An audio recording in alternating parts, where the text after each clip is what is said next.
Shalom saudara, berjumpa kembali kita hari ini di dalam Gerbang Iman Gereja Baptis Ngadinegara, inspirasi melalui ajaran nyata. Saudara, hari ini saya akan ajak saudara untuk merenungkan firman Tuhan dengan tema Jangan Jadi Batu Sandungan. Ya, kita akan merenungkan dari Roma 14 ayat yang ke-13. Silakan buka Alkitab saudara. Karena itu janganlah kita saling menghakimi lagi, tetapi lebih baik kamu menganut pandangan ini. Jangan kita membuat saudara kita jatuh atau tersandung.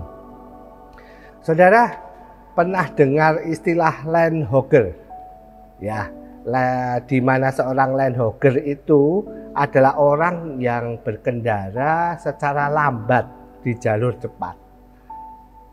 Emang sih lambat itu lebih aman, tapi kalau dilakukan di tempat yang salah, maka cara berkendara mereka justru akan mengganggu dan merugikan pengguna jalan lainnya.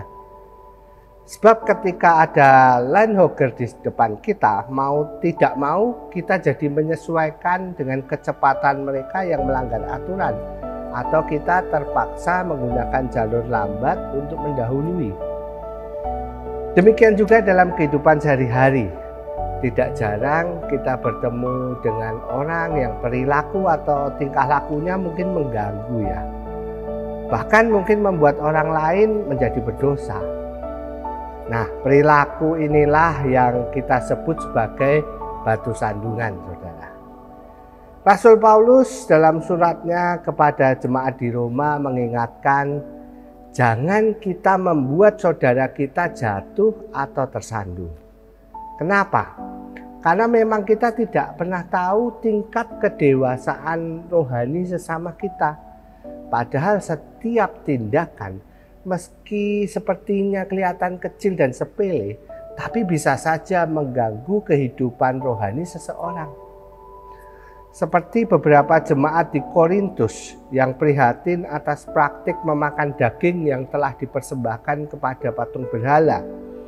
Beberapa orang mungkin berpengetahuan bahwa hanya satu Allah saja, yaitu Bapa, dan satu Tuhan saja, yaitu Kristus, yang olehnya segala sesuatu dijadikan. Dan memang makanan tidak membawa kita lebih dekat pada Allah. Mau makan, tidak makan, tidak ada untung ruginya. Tapi jangan lupa, tidak semua memiliki pengetahuan itu.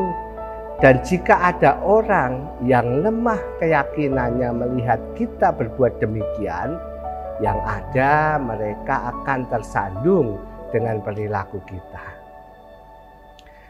Jadi dari nasihat Paulus ini kita bisa belajar satu hal yang harus kita ingat. Bahwa iman orang lain berada di atas pengetahuan dan kebebasan kita.